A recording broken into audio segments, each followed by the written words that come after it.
title my family announced I was paying for my sister's wedding at Thanksgiving. So I stood up and ended everything. At Thanksgiving dinner, my mother tapped her spoon against a wine glass and thanked me for paying for my sister's dream wedding. The entire table clapped. My sister cried into a napkin like I had just handed her a kidney. My father called me the generous daughter who finally remembered what family means, and my brother-in-law smiled at me from across the table like he had already spent every dollar. There was only one problem. I had never agreed to pay for anything. Not the wedding, not the honeymoon, not the renovation on their house, not the private school deposit they had hidden in the same family budget. And when I stood up in front of 23 relatives' pumpkin pie, still untouched on the counter, I realized something that changed my life forever. Some families don't invite you home because they love you. They invite you home because they have already decided what part of you they are going to take next. My name is Claire Whitaker. I'm 35 years old. I live in a small blue house in Grand Rapids, Michigan, and until last Thanksgiving, I was the daughter everyone called responsible when they wanted something, and cold when I said no. I am a pediatric occupational therapist. That means I spend my days helping kids relearn how to hold pencils, button jackets, balance their bodies, and believe they are capable of more than the world has told them. It is meaningful work. It is exhausting work. It is also not the kind of job that makes someone rich, no matter what my family liked to imply. But I did have money. Not flashy money. Not mansion money. Not quit your job and buy a boat money. I had safety money. My grandfather left it to me when he died. His name was Arthur Whitaker, and he was the only adult in my family who ever seemed to notice when I was being used. He owned a small hardware store for 42 years. Not some big chain. Just a narrow brick building downtown with squeaky floors, coffee always burning in the back, and a bell over the door that sounded like every Saturday morning of my childhood. When I was 22, 2 months before he passed, he called me into that store after closing. The lights were half off, the snow outside was falling sideways, and he handed me a folder with my name written across the front, in his square, careful handwriting.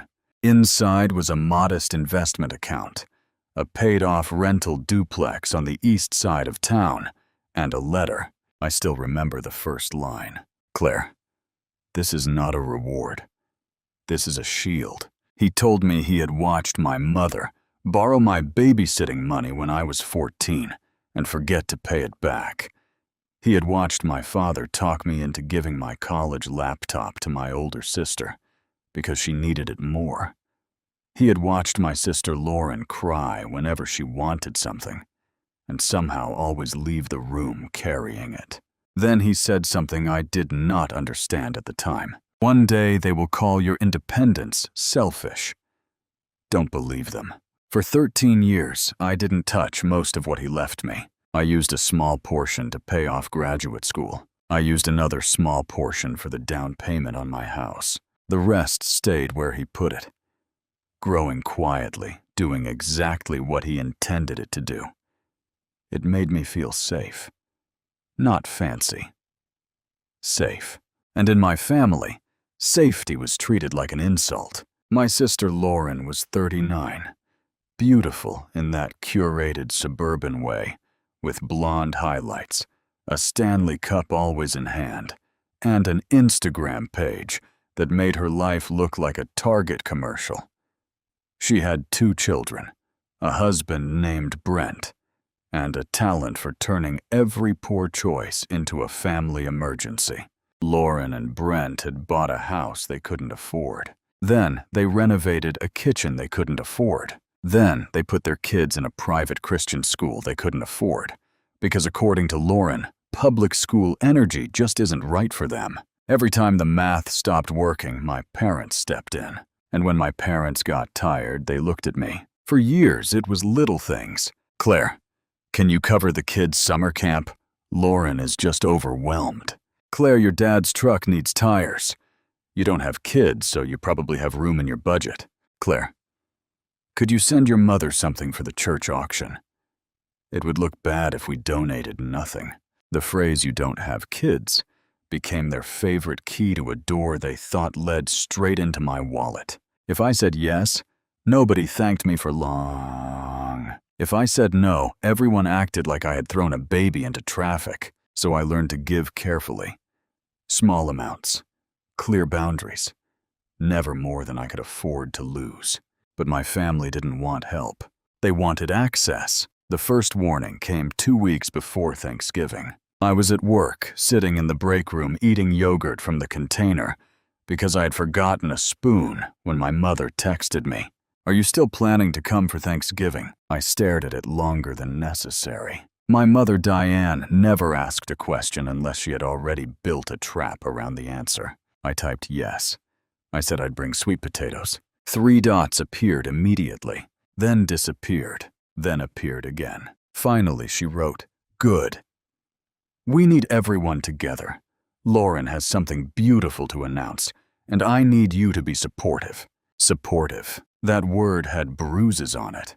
In my family, supportive meant silent. It meant smiling while Lauren made a scene. It meant pretending my parents were fair. It meant paying for something while being told I was lucky to be included. I wrote back, "What does she need support with?" My mother replied, "Don't start." That was the whole message. Don't start. 2 words that told me everything and nothing. That night, Lauren posted a photo on Instagram. It was a close-up of her left hand, wearing a new diamond ring resting on Brent's chest while he held a glass of champagne. The caption said, "After 15 years, 2 babies and every storm life threw at us, we're finally having the wedding we deserve. November next year. Full hearts. Big dreams. Family makes everything possible. Family makes everything possible." I read that last line 3 times. Lauren and Brent had gotten married at the courthouse when she was pregnant with their first child. There was nothing wrong with that. But Lauren had always called it the wedding stolen from me, as if someone had broken into her life and robbed her of centerpieces. For years, she talked about wanting a real wedding, not a backyard party, not a vow renewal at church, a wedding, a barn venue with chandeliers, a live band, a photographer who used words like editorial, a dress appointment with champagne, matching robes, a flower wall, a rehearsal dinner, a farewell brunch. All the things she had spent years liking on Instagram and pretending were basic human rights. I had no issue with people celebrating love. I had an issue with people celebrating love using someone else's savings. The second warning came 3 days later. My Aunt Marcy called me while I was driving home from work. Aunt Marcy was my mother's younger sister, and she had the nervous voice of someone who had survived our family by pretending not to notice things. She said, "Honey, I just wanted to check on you." My hands tightened on the steering wheel. "Why?" "Oh, no reason. Your mom just said you were feeling sensitive about Lauren's wedding." I laughed once, not because anything was funny. I didn't even know there was a wedding until Instagram. There was a pause. Then Aunt Marcy said, "That carried weight." "What did Mom tell you?" I asked. Another pause. "She said you were struggling with the idea because Grandpa helped you so much, and now it was your turn to help Lauren." I pulled into a grocery store parking lot and parked under a broken light. "My turn," I said. Aunt Marcy exhaled. "Claire, I don't want to get in the middle." That meant she was already in the middle and afraid of choosing the wrong side. I said, "Please tell me exactly what she said." Aunt Marcy lowered her voice. "She said you offered to cover the venue as a gift. She said it was going to be your big gesture to bring the family closer again." I sat there watching people push carts through slush, and something cold moved through my chest. The venue. Not flowers, not a cake, not a dress. The venue. I had heard Lauren talk about her dream venue before. Willow Creek Farms. a renovated barn outside Traverse City, with Lakeview's weekend packages, and a starting price that made my stomach hurt. I had never offered to pay for it. I had never even offered to attend. I thanked Aunt Marcy for telling me. She said maybe just talk to your mother before Thanksgiving. Clear the air. But I had spent my whole life clearing air other people kept poisoning, so I did not call my mother. Instead, I texted her, "Mom, Aunt Marcy said you told people I'm paying for Lauren's venue. That is not true. I have not agreed to pay for any part of the wedding. Please correct that immediately." She did not respond for 4 hours. Then at 10:16 p.m. she sent this, "You have always had a hard time seeing beyond yourself. We'll talk Thursday." I didn't sleep much that night. Not because I was confused, because I wasn't. There is a specific kind of pain that comes when the last excuse you made for someone finally collapses. For years I told myself my mother didn't mean it. She was stressed. She was old-fashioned. She worried about Lauren more because Lauren had kids. She leaned on me because she trusted me. She criticized me because she wanted me to be strong. But that text made the truth embarrassingly clear. My mother knew exactly what she was doing. She had already told the family I was paying. She had already positioned my refusal as selfish. And Thanksgiving was not going to be a meal. It was going to be a stage. I almost didn't go. My best friend Maya told me not to. Maya and I met in graduate school, and she has the kind of calm that makes chaos feel ashamed of itself. When I showed her the texts, she read them silently, then looked up and said, "Claire, they're not inviting you. They're summoning you." I said if I don't go, they'll control the story. They already are. I need to say it in front of everyone. Maya's face softened. "Then decide what you are not going to do before you walk in." That sounded so much like my grandfather that I had to look away. So on Thanksgiving morning before I got in the car, I stood in my kitchen, beside the sweet potatoes I had made from scratch, and decided I was not going to cry. I was not going to yell. I was not going to defend my bank account like it was a moral failure. I was not going to apologize for money my grandfather had left to protect me. And I was not going to let my mother turn my boundaries into a group discussion. I wore a dark green sweater dress, black boots, and the small gold watch my grandfather used to wear at the hardware store. It was too big for my wrist, so I had to fasten it on the tightest notch. I liked the weight of it. It reminded me that someone in my family had once wanted me to have time, not just obligations. My parents lived in a white colonial in a suburb where every lawn looked professionally judged. When I pulled into the driveway, Lauren's SUV was already there, parked crookedly like the rules were for other people. Brent's truck was behind it. My parents' house glowed like a magazine cover wreath on the door pumpkins, on the steps, fake candles in every window. Inside, it smelled like turkey cinnamon and performance. My mother opened the door before I knocked. She looked me up and down, not lovingly, assessing. "You look tired," she said. "Happy Thanksgiving to you too." Her mouth tightened. "Don't be difficult today." There it was. Not hello. Not "I'm glad you came." Just a warning. I walked past her into the foyer. The house was already full. Cousins, aunts, uncles, kids running through rooms with rolls in their hands. Football on low in the den. Wine bottles lined up on the counter. A cheese board no one was touching because everyone was saving room, but wanted to appear festive. And then I saw it. On the fireplace mantel next to framed photos of Lauren's kids and my parents' anniversary picture, there was a small chalkboard sign, thankful for family forgiveness and new beginnings. Below it in my sister's handwriting, Team Lauren and Brent, a wedding 2027. There were little envelopes in a basket beside it, a contribution basket. At Thanksgiving, for a wedding nobody needed. I stared at the basket long enough for Lauren to notice. She swept into the room wearing cream cashmere soft curls and the emotional expression of someone filming herself in her head. "Claire," she said, too brightly. She hugged me with one arm. and did not quite touch me with the other. Then she whispered, "Please don't make today weird." I pulled back. Why would it be weird? Her smile froze. Behind her, Brent was talking to my father by the bar cart. He glanced at me, then away, then Jacko again, with that smug little half-smile men get when they think women are about to be managed. Lauren touched my sleeve. "Mom said you've been spiraling about the venue." I looked at her hand until she removed it.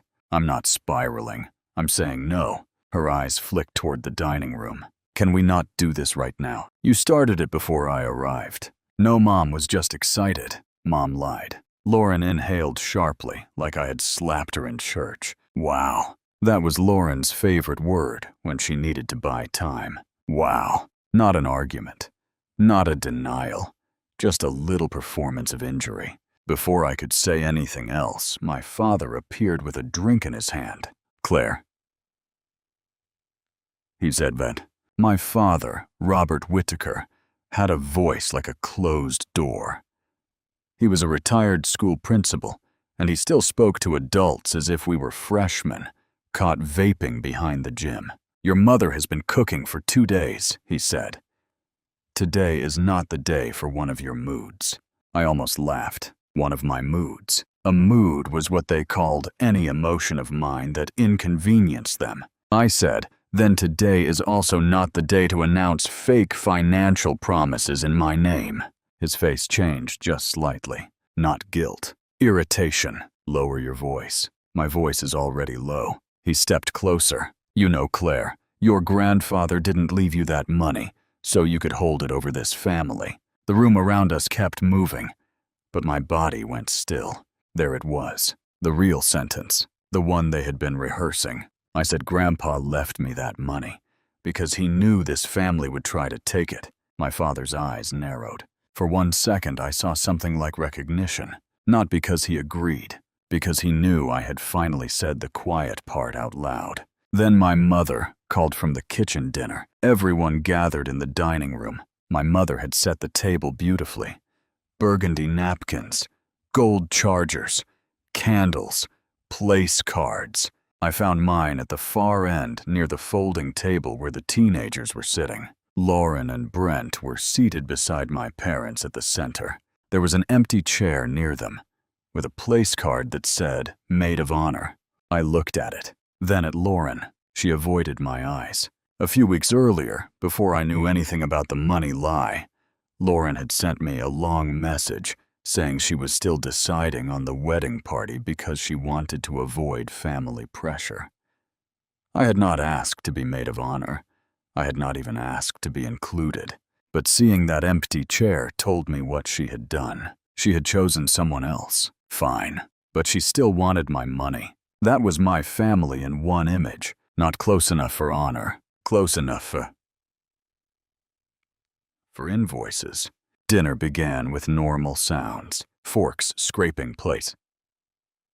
Kids complaining about cranberry sauce. My uncle asking who was still watching cable. My mother floating around with gravy, smiling like a woman who had never sent a cruel text in her life. For about 20 minutes, nobody mentioned the wedding. That almost made it worse, because I could feel it waiting. Lauren kept glancing at my mother. Brent kept checking his phone. My father drank more than usual. Aunt Marcy looked at me twice with something like apology. Then my mother stood. She lifted her glass. The room quieted. Here we go, I thought. My mother smiled at Lauren first, then at Brent, then at the rest of the table. This year, she said our family has so much to be grateful for. People smiled. Lauren pressed a hand to her chest. My mother continued. We are grateful for health for the children for this home, and for second chances. And of course, we are grateful that Lauren and Brent are finally going to have the wedding celebration they always deserved. Applause. Lauren wiped her eyes. Brent kissed her temple. I sat very still. My mother's gaze moved to me. And we are especially grateful, she said, her voice thickening for Claire. Every face turned. My skin went cold. My mother raised her glass higher. Claire has always been independent.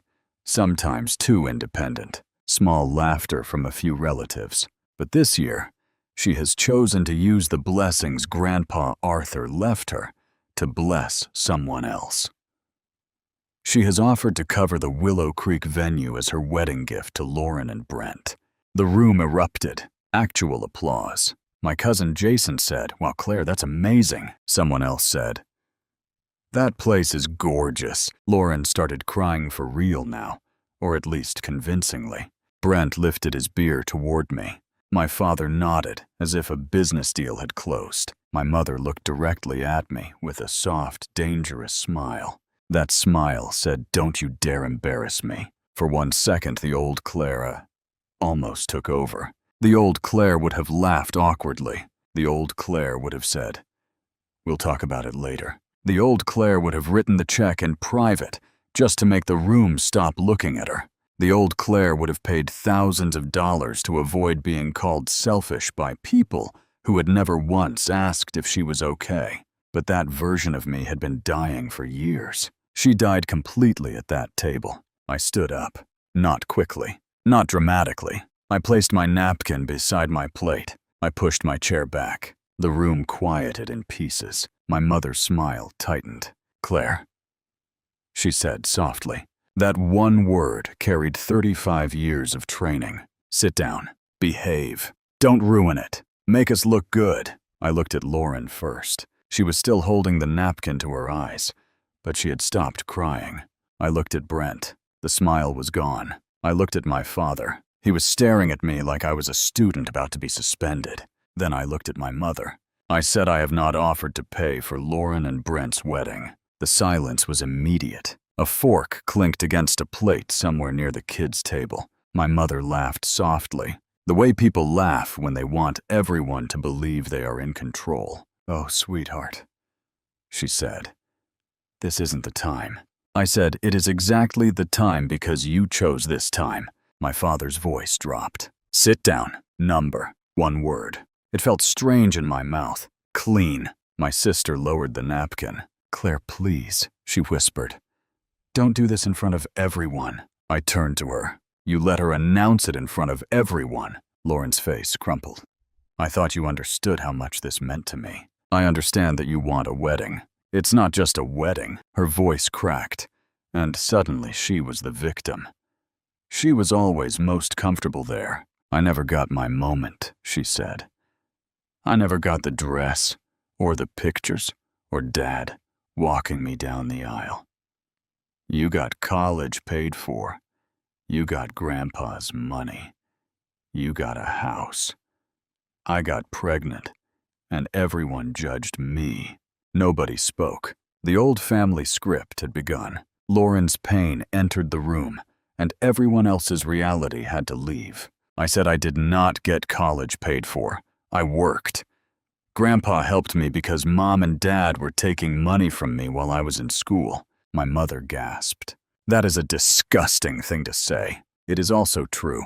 My father slammed his glass down. "Enough." But I was not done. I had spent my whole life stopping when my father said enough. Not this time. I looked around the table. "I want everyone here to understand something. I was told 2 weeks ago that Lauren had an announcement, and I needed to be supportive. Then I found out Mom had been telling people I offered to pay for the venue. I texted her clearly that this was not true. She ignored me. Then she stood up here and announced it anyway, hoping I would be too embarrassed to correct her. My Aunt Marcy closed her eyes. My cousin Jason looked down at his plate. My mother's face hardened. "You are humiliating your sister." "No," I said. "You used your daughter's wedding to corner me for money. That is humiliating." Brent leaned back in his chair. "Okay, let's all calm down." I looked at him. "And you?" He blinked. "Excuse me, you created the spreadsheet, didn't you?" His face changed. Just enough. I knew then. I had suspected it when I saw him checking his phone. Brent loved spreadsheets. He had once made a color-coded family cabin expenses chart to explain why I should pay more because I visited less. Lauren whispered. "Claire." I held out my hand. "Show it." Brent laughed. What? The wedding budget spreadsheet. Show everyone the version where my name is next to the venue. He said nothing. My mother said, "You are acting paranoid." I pulled out my phone. Funny. Because Aunt Marcy already told me what you said. And Lauren texted me 3 days ago asking whether I wanted the venue payment made in one installment or two. Lauren's mouth opened. The room shifted. Because that was the thing about families like mine. They could dismiss feelings. They could dismiss tone. They could dismiss memories. But screenshots made them nervous. I opened the text and read it aloud. "Hey, since Mom said you're more comfortable handling the venue directly, do you want to do the deposit and final payment? Or should Brent send you the full schedule?" I looked at Lauren. I replied, "I never agreed to pay for the venue." You wrote back, "Can you not make me beg? For once, can you just be happy for me?" My younger cousin muttered, "Jesus." My mother snapped language. I almost smiled. That was my mother. Her daughter had lied about thousands of dollars at Thanksgiving dinner. But the real emergency was someone saying Jesus near the stuffing. Lauren started crying again. "You don't know what it's like," she said. "Everything is easy for you." There it was. The family myth. Claire has it easy. Claire has no children. Claire has a house. Claire has savings. Claire has no right to struggle. I said, "You have a husband, 2 children, parents who have bailed you out for 15 years, and a family that treats every bad decision you make like a natural disaster. I have a job, a mortgage, and the money Grandpa left me because he knew I would need protection from exactly this." My father stood. He was tall, still broad-shouldered, still used to people making room for him. "You ungrateful little girl." I felt something inside me flinch, not visibly. But old pain knows its name. He continued, "Your mother and I sacrificed for you." I said, "Name one thing you sacrificed for me that you did not later use as a receipt." His face went red. My mother whispered, "How can you be so cruel?" I turned to her. That question from that woman in that room after what she had done finally broke something open. Not rage, clarity. I learned from the best. Nobody moved. My mother looked like I had slapped her. Maybe I had. Not with my hand, with accuracy. Then my phone buzzed. A notification. I looked down. Lauren had posted on Instagram a photo of the Thanksgiving table from earlier, taken before dinner. The caption read, "So thankful for the people who show up when it matters. Wedding dreams are coming true because family still means something." She had tagged me. At the table, before the toast, before giving me the chance to say no, I held up the phone. "You already posted it." Lauren's crying stopped. My mother closed her eyes. Brent said, "It's just a post." I laughed then, once, quietly. "It's never just a post with you people." I looked at the whole table. You wanted the announcement, the applause, the caption, the pressure, and the money. You wanted me trapped by being seen as generous before I ever consented. My mother said, "Consent. Listen to yourself. This is not some stranger. This is your sister, and I am not her bank." There it was. The sentence. Simple, undeniable, years overdue.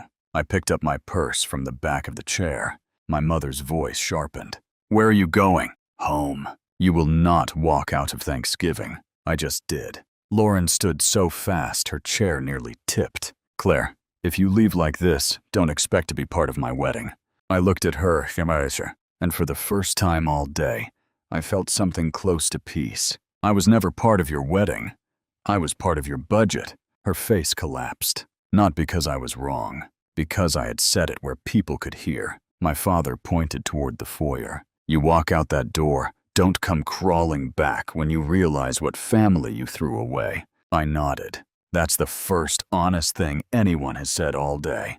Then I walked out. No yelling, no dramatic music, no one running after me in slow motion. Just my boots on my mother's polished hardwood floors. The front door closing behind me. Cold November air hitting my face, and the sound of my own breathing as I stood on the porch, holding a casserole dish I had forgotten to leave behind. I drove home with the sweet potatoes in the passenger seat. Halfway there, I started laughing. Not because it was funny, because I had spent 3 hours preparing myself to survive Thanksgiving. And somehow, I had left with my dignity, my money, and my side dish. When I got home, I put the sweet potatoes in the fridge, took off my boots, and sat on the kitchen floor. My cat Biscuit climbed into my lap, like she had been waiting for the damage report. Then my phone began. Mother, father, Lauren, mother again, Brent, unknown number, Aunt Marcy, Lauren, family group chat. I watched the screen light up again and again. I did not answer. Instead, I opened my banking app, not because they had access. They didn't. But because I suddenly understood that financial boundaries are not just about passwords. They are about patterns.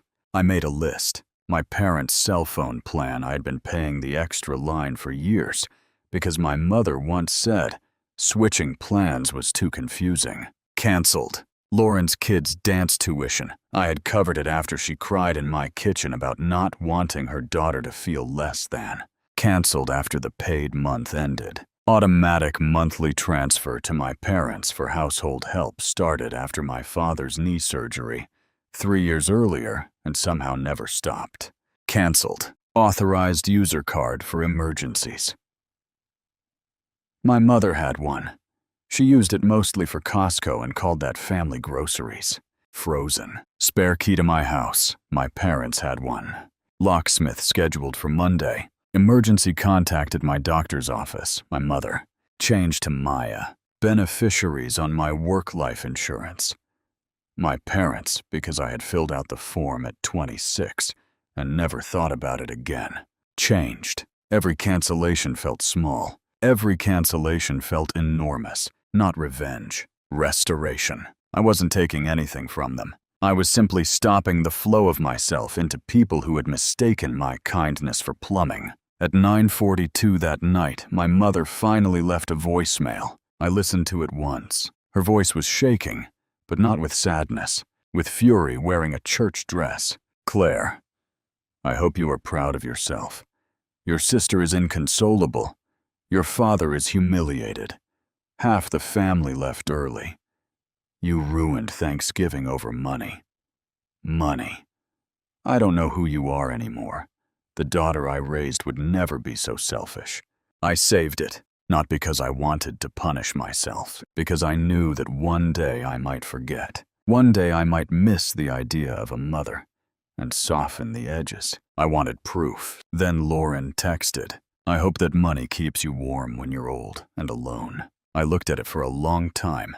Then I replied with the only thing I sent to anyone that night. I would rather be alone in a peaceful house than loved only when I pay. Then I blocked her. The next morning, the family story had already begun. My mother posted a vague Facebook status before 8 a.m., heartbroken by how money changes people, praying for healing humility and family restoration.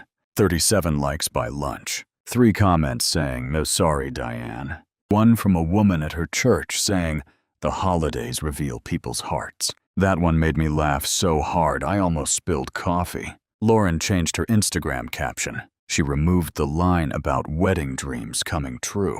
Then she posted a story of herself crying in her car with no makeup. White text over her face said, learning that not everyone who shares your blood wants to see you happy.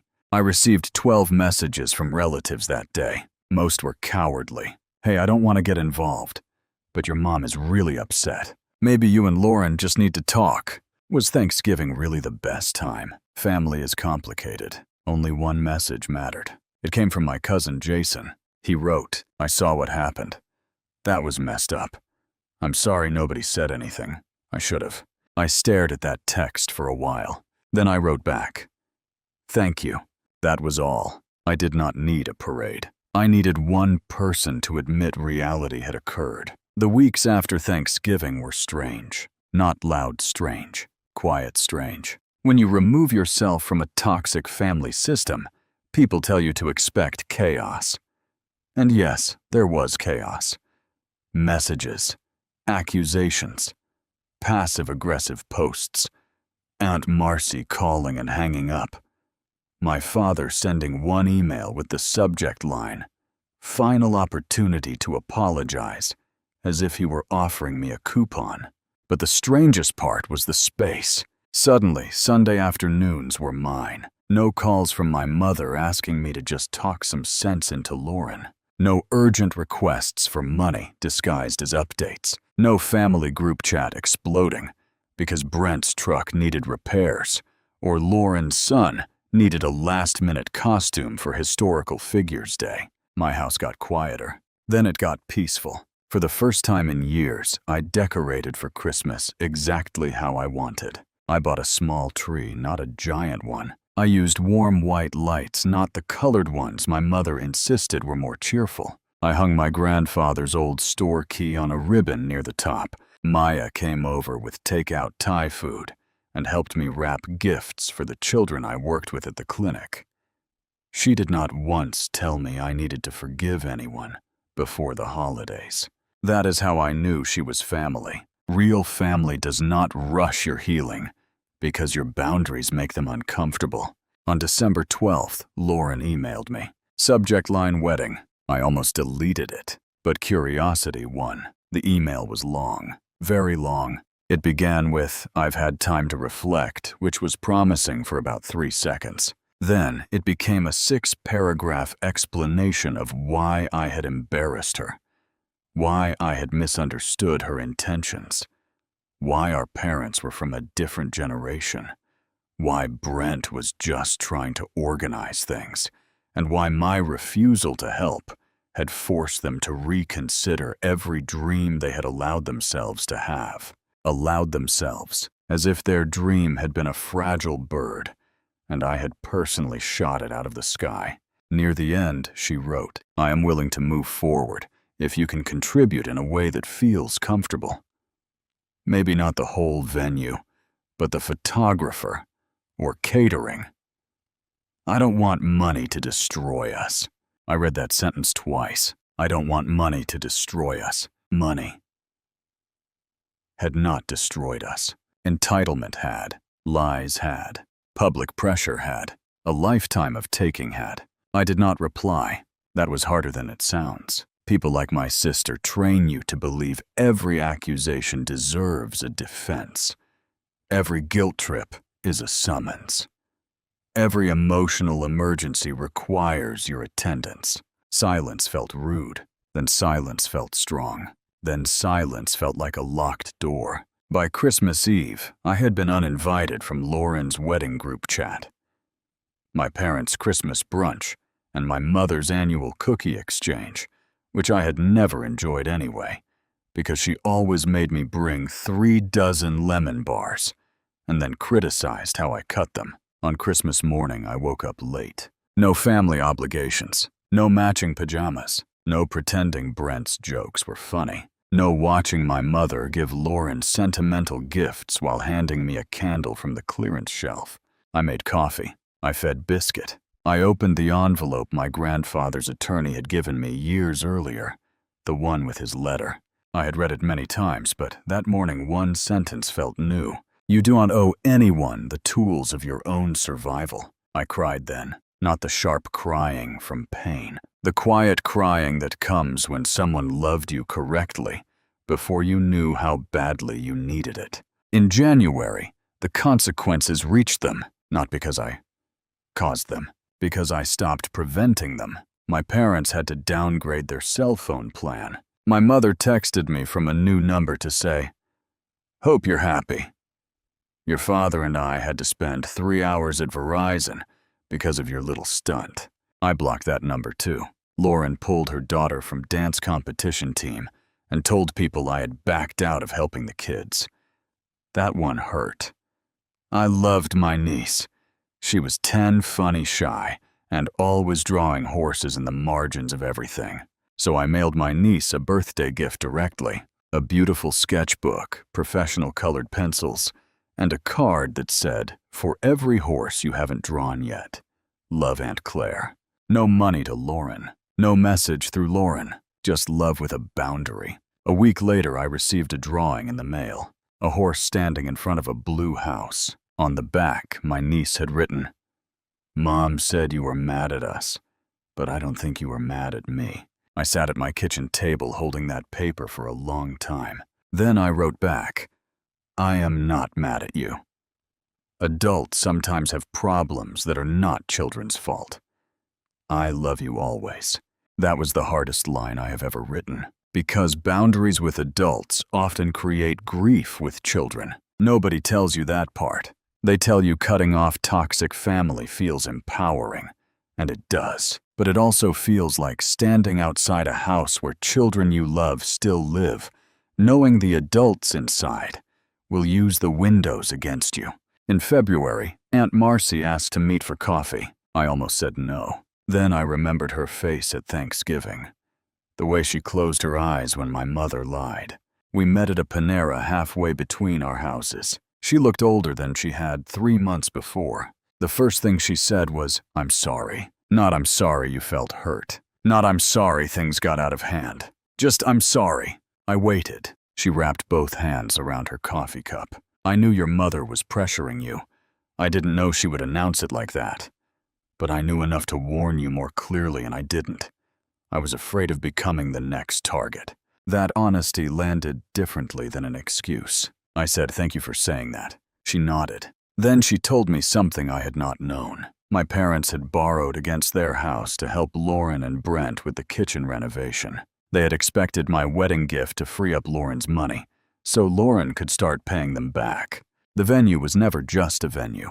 It was part of a chain. My sister owed my parents. My parents were embarrassed. Brent was underemployed again, and everyone had looked at my grandfather's gift to me and decided it was the solution. A family bailout disguised as a wedding blessing. I sat there in that Panera, listening to the soda machine hum, and someone's toddler scream near the napkins, and I felt the final piece click into place. They had not needed me at Thanksgiving.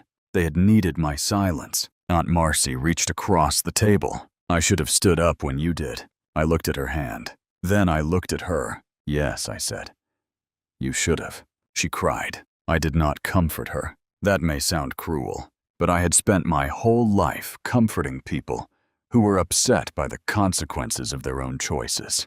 I was learning to let adults hold their own discomfort. In March, Lauren's dream wedding disappeared. Not officially, just slowly. The Instagram posts changed from barn venue inspiration to intimate celebrations are so underrated.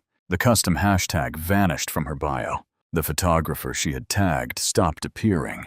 By April, she announced that she and Brent had decided to do a simple vow renewal focused on what really matters.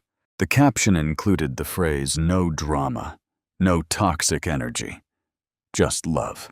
I did not like it. I did not comment. I did not send it to Maya with 14 angry emojis. I simply closed the app and went back to planting basil in my kitchen window. That was new for me. Before I would have needed someone to understand. I would have wanted the family to know I knew. I would have wanted the internet jury to rule in my favor. But healing, I discovered, is partly losing interest into the courtroom you built in your head. By summer, my life had become almost unrecognizable in its calm. I took a pottery class on Tuesday nights. I started hiking on Saturdays. I stopped checking my phone with that tight little fear in my stomach. I repainted my guest room yellow. I had friends over for dinner, and nobody criticized the seasoning. Maya joked that my house felt lighter like it had exhaled. She was right. One Sunday afternoon, while we sat on my back porch drinking iced coffee, she asked me, "Do you miss them?" I wanted to say no. A strong person would say no. A person in a viral revenge story would stare into the sunset and say, "I only miss who I thought they were." But real life is messier than that. So I said, "Sometimes." Maya nodded. "What part?" I thought about it. "I miss having a mother in theory." She smiled sadly. "That makes sense. I miss the idea that there was somewhere I was expected for holidays because people wanted me there." You are expected here, I know, and wanted. I looked down at my grandfather's watch on my wrist. I'm starting to know. In August, my father showed up at my clinic, not inside.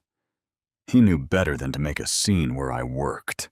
He waited in the parking lot beside his truck. When I saw him, my whole body reacted before my mind did. My shoulders tightened. My jaw locked. My hand closed around my keys so hard the metal bit into my palm. He looked smaller. That was the first thing I noticed. Not weak, just less mythic. For most of my life, my father had been a verdict in human form. If he disapproved, the room changed weather. Now he was just a man in khakis, standing beside a truck he probably couldn't afford. I stopped several feet away. "You can't come to my workplace." He lifted both hands. "I'm not here to fight." I said nothing. He cleared his throat. "Your mother doesn't know I'm here." That sentence used to make me feel chosen. Now it sounded like poor planning. He looked past me toward the clinic windows. "Lauren's having a hard time." I almost laughed. "Of course. Not I'm sorry. Not we hurt you. Lauren's having a hard time." I said, "Then Lauren should see a therapist." His mouth tightened. "That's an ugly way to talk about your sister. It's a practical one. I recommend therapy to people I care about." He looked at me then. Really looked. Maybe for the first time in years. "You've changed." I nodded. "Yes. I don't like it. I know." He exhaled sharply. Frustrated that the old buttons were no longer connected. Then he said, "Your mother cries every Sunday." I felt the hook fly toward me. I watched it land at my feet. I did not pick it up. "That sounds painful for her." His eyebrows drew together. "That's all you have to say. What do you want me to say?" "I want you to come home."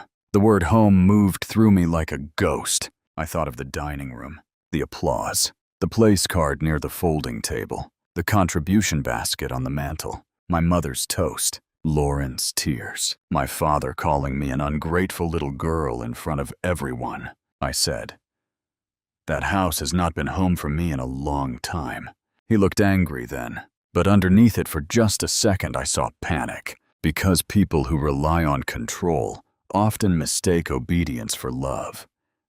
When obedience stops, they think love has disappeared.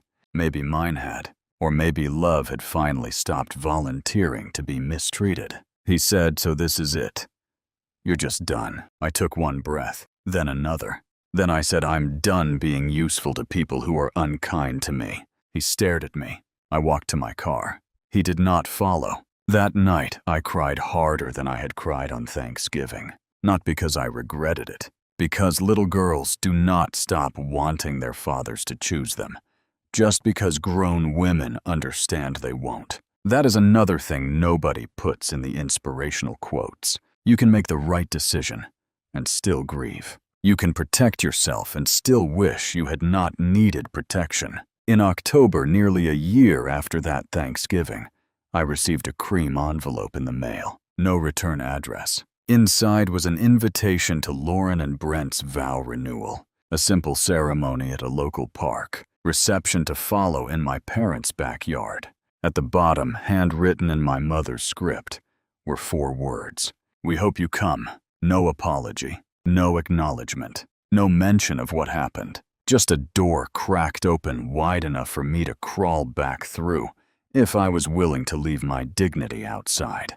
For 3 days, the invitation sat on my kitchen counter. I moved it when I made coffee. I moved it when I wiped the counter. I moved it when Biscuit tried to sit on it. I kept waiting for an answer to arrive dramatically. It didn't. So I asked myself one simple question. If I went, would I be going because I wanted to celebrate love, or because I was still trying to prove I was not the villain? That made the answer easy. I did not go. Instead, on the day of the vow renewal, I drove to Lake Michigan alone. It was cold and windy, the way Michigan beaches are honest in the fall. I wore my grandfather's watch and a thick scarf, and I walked along the water until my cheeks hurt. Then I sat on a bench and wrote a letter, not to my mother, not to Lauren, to myself. I wrote, "Claire, you are not cruel for refusing to be consumed. You are not selfish for keeping what was given to protect you. You are not broken because your family preferred your usefulness to your presence. You are allowed to build a life where love does not arrive with an invoice. I folded the letter and put it in my coat pocket. Then I went home and made soup. That sounds small. It was not. It was the first family wedding I had ever missed, without explaining myself to anyone. This year, Thanksgiving looked different. There were no gold chargers, no contribution basket, no speeches designed like traps. Maya came over. So did 2 co-workers, a neighbor whose adult children live out of state, and Jason, the cousin who had texted me after everything happened. He brought store-bought pie and apologized 3 times for it, until told him store-bought pie was one of America's greatest achievements. We ate at my old wooden table with mismatched plates. The turkey was slightly dry. The green beans were perfect. Nobody made a toast without asking. Nobody announced anyone else's money. Nobody cried for attention. After dinner, Jason helped me carry dishes into the kitchen. He paused by the sink and said, "For what it's worth, a lot of people know now." I looked at him. Know what? That my aunt lied. That Lauren knew. That Brent made the budget. People didn't say much at the time, but they saw it. I nodded slowly. A year earlier, that would have meant everything to me. Now it meant something, but not everything. I used to think I needed everyone to know the truth, I said. Jason handed me a plate. And now I need to know it and live accordingly. He smiled. That sounds healthier. It's annoying, but yes. Later, after everyone left, I stood alone in my kitchen. The house was quiet in the best way. Not empty. Rested. I thought about my grandfather's letter. I thought about my mother's toast. I thought about Lauren's Instagram caption and my father's parking lot visit and the little contribution basket on the mantel. Mostly I thought about the girl I used to be. The girl who believed being easy to take from made her easy to love. I wish I could go back and sit beside her. I would tell her that love does not require you to shrink until you fit inside someone else's convenience. I would tell her that being called selfish by selfish people is often a sign you are finally telling the truth. I would tell her that family is not proven by who shares your last name at a dinner table. Family is proven by who respects your number. My grandfather gave me money. Yeah, but more than that, he gave me a warning. For years, I treated that warning like a sad misunderstanding. I thought maybe he was too harsh. Maybe my mother meant well. Maybe Lauren would mature. Maybe my father loved me in a way that simply felt like criticism. But people show you who they are in small ways, long before they ask for something big. Every unpaid loan, every guilt trip, every you don't have kids, every don't be difficult, every time they called my boundaries a mood. Those were not separate incidents. They were rehearsals. Thanksgiving was just opening night, and when the curtain went up, I finally walked off the stage. I am 36 now. The money my grandfather left me is still safe. The little blue house is still mine. Biscuit still sleeps behind my knees like rent is not a concept she respects. My mother still posts vague quotes online about forgiveness. Lauren still crops me out of old family photos. My father has not apologized, and I am okay. Not every day, but most days, because peace is not always a grand cinematic feeling. Sometimes peace is just waking up and realizing nobody has asked you for money in 3 months. Sometimes peace is cooking Thanksgiving dinner with people who bring wine instead of expectations. Sometimes peace is changing your locks and discovering that the silence on the other side of the door is not loneliness. It is freedom. So if you are listening to this, and you are the responsible one in your family, the one they praise only when you provide the one they shame, when you finally say no, I want you to hear me. You are not an emergency fund with a heartbeat. You are not selfish for needing safety. You are not cruel for refusing to finance someone else's fantasy. And you do not have to keep proving your love to people who keep proving they do not respect you. That Thanksgiving, my family raised a glass to money they thought they had already taken. I stood up with shaking hands and gave them back the truth instead. They called it betrayal. I call it the first honest holiday of my life. And maybe that is what growing up really is. Not becoming harder, not becoming colder, but finally understanding that your own life is not a family resource. It belongs to you. So here's my question. If your family publicly announced that you were paying for something you never agreed to, would you correct them at the table like I did? Or would you wait until later to avoid ruining the holiday?